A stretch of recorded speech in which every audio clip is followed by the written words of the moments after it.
So you are going to get a sheet of cardboard, and you want to have a design ready for the shape that you want your loom to be, and you are going to draw this shape onto the cardboard. I would draw lightly, and I'm just going to make a simple like arch shape. So I need to do some planning first. I have to measure my cardboard. So my cardboard is 12 inches, so I'm going to mark it at the 6-inch mark. And I know I want the frame to be about 2 inches all the way around. So I'm just doing all kinds of measurements here to help plan my work out.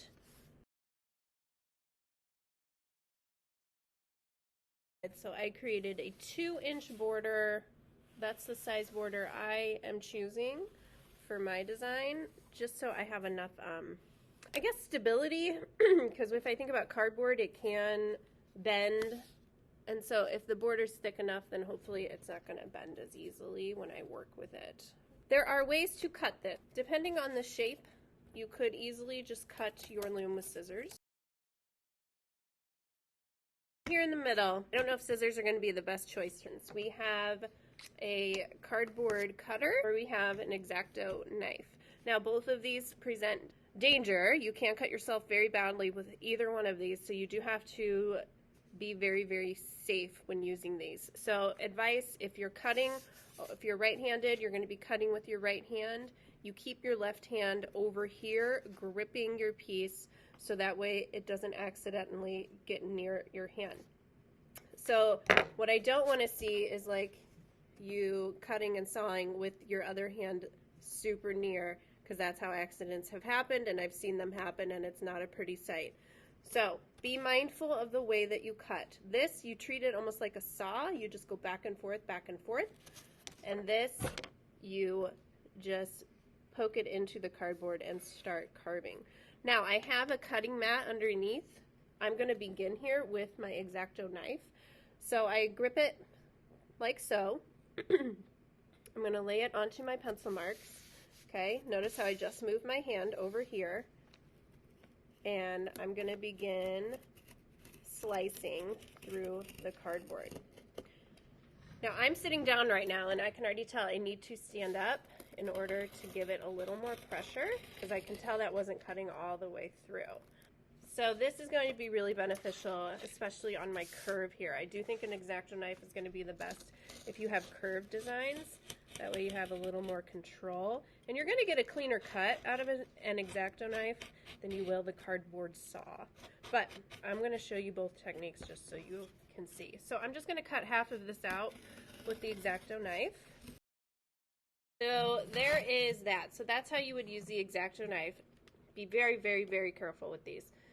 Now, if you want to approach this guy here, how this guy works is you like place it and you're just going to saw back and forth.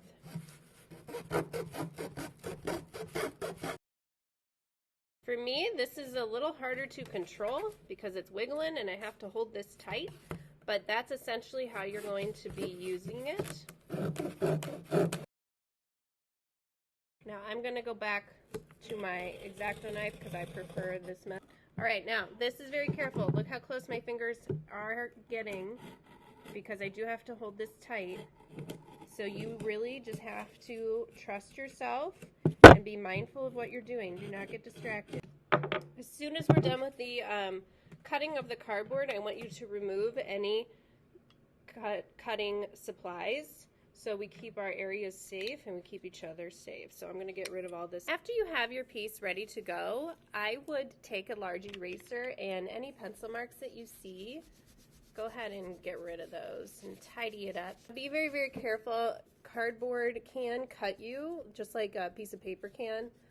You can get like a paper cut. You also can get a cardboard cut, and those are not fun. So I want to paint my loom. I have blue paint, white, and black. I'm going to make a tone of blue. So a tone is where you mix your color with white and black, and it grays it out. A tone means you're essentially mixing the color with gray. So you could make your loom a solid color. You could paint it in patterns, however you want.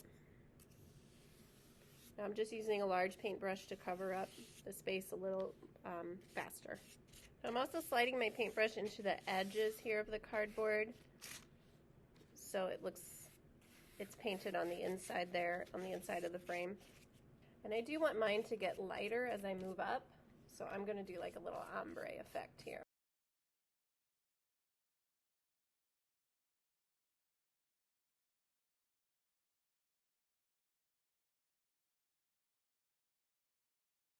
So once you have decorated your frame that is going to become your loom, now you have to make it into the loom. So we have to create openings to thread the warp string. So this part's going to be a little tricky. So you're going to have to think of what you want the design to be and how tight together do you want the weavings to be. So warp string are the strings that are vertical on the loom, and then we weave in between all of the warp strings. So I'm here, and you only want to create openings like within the frame. So you need to create openings at the bottom, and I'm going to need to create openings here at the top. In order to do that, I have to measure them out, and you want equal amounts top and bottom.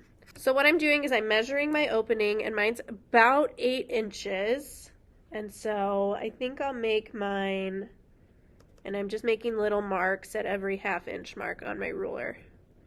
So now the tricky part is, because mine is on a curve, how do I do that up here? So this is going to require me to move my ruler more in a vertical position and make marks. So I'm lining it up with the little dash on the bottom, scooching it over, making a little dash up here.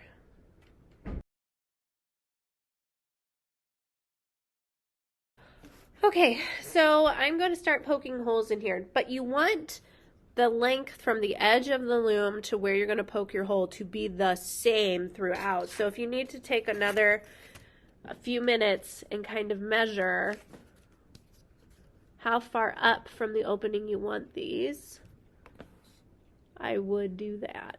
And this is a part that's going to be tedious and take time. And I know this isn't the most exciting part of an art assignment, but this is very important, especially if you want to be proud of what you make. Because if you don't do these little steps, then that's when the art just doesn't look right. Looks like a little sloppy, a little crooked.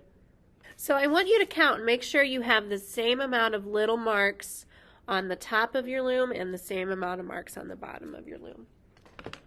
Once you have that, you can begin hole punching. So I have a fancy hole punch. You can use a regular hole punch.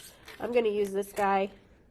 All right, so if you're going to use this kind of hole punch that I'm using, I do have to kind of force some of this. So I'm just taking a pencil and poking the rest of the cardboard out. If you're going to use a regular hole puncher, you do have to keep in mind that those holes that they create are going to be larger. And so you might have to spread out your little dash marks a little bit wider. So this requires really a lot of thought before you just go in and start making marks. I knew I was going to use this smaller one, so the hole that it's punching is smaller in size, and so I was able to put mine closer together.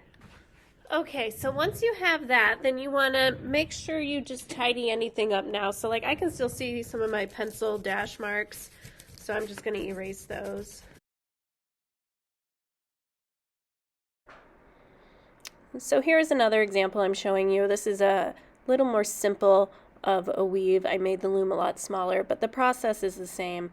I'm measuring out where I need to poke the holes to thread the string. So I'm doing every 1/2 inch here. And I'm just using a regular hole punch for this one. And so the openings are going to be a little wider than the one you just saw previously. Once you have that done, then you're ready to start the warp string. So I take a needle, I put the string through, I tie a knot around it. I'm going to tie it twice to make sure it's extra secure. I'm going to start from the back, pull through. So I cut string off, and I'm just going to tape it to the back. So leave a little tail, tape it to the back, and then bring it down to its partner down at the bottom. The string might get tangled on you. That's part of the process. Just be patient with it. And then scooch over to the next opening and bring it up through the top, scooch over at the top, and bring it back down. So the goal is it should look kind of like a guitar, like a violin when you're done.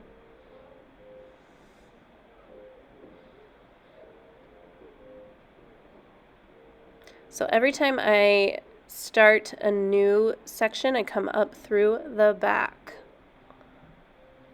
See, I just went through the back, now I go up through the top, and here at the end you have to make a knot, and this part can get a little tricky. So you go under one of your loops on the back, create a loop with the string, pull your needle around and go through that loop and pull tight, and then do the exact same thing again. Go under, make a loop, around with your needle, through the loop, pull tight, and then you form a nice knot and you can cut the string off. Here on the other side, I'm just taking that tail, I untaped it, and I am doing just kind of a crisscross tuck under knot. I'm doing it twice with that warp string, and then it's good to go, and I'm trimming off all of the tails of the string. And now I have a loom.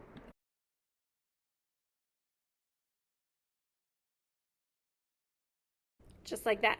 Now, my loom is really large, so I'm actually going to double warp. So that means I'm going back up to the top, the first one, the same one, and I'm going back down through the bottom again, just to give it durability. There we go. So now I feel just a little more safe. So now that I'm here on the bottom, I'm going to move to this opening, and I'm going to come up through here, and then I'm going to go to its partner at the top, and then I'll move over to the next opening at the top. Now, I can already tell my string isn't going to last me, so let's see how far I could get. Yep, I can get down one time, but I can't get back up. All right, so I don't have enough to continue on, so what I'm going to do is I'm actually going to tuck my needle under this guy right here, and I'm going to make a knot. So see, there's a loop that was formed. So I'm going to come back around, slide my needle through that loop, and pull tight. And I'm going to do it again just for security. Okay, now I can cut that off, and I can take the little stragglers off my needle, and I can just repeat this process.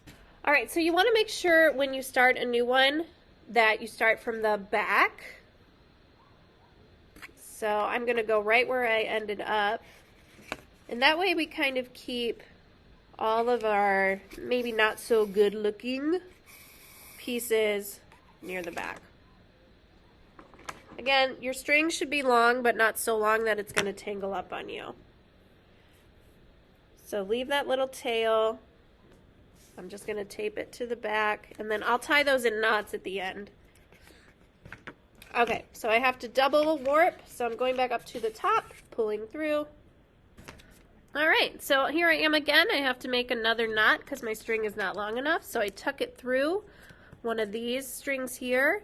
You make that loop. Go around, go through the loop and pull.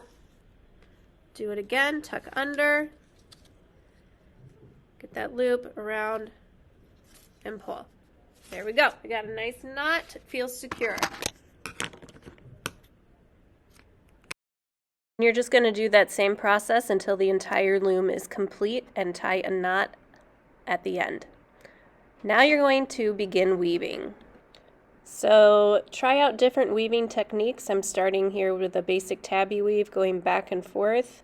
And because I only warped this one time, the warp strings are kind of fragile, but they're working for me on this tiny weaving. I tied a new color to the old color, changing my style of weave.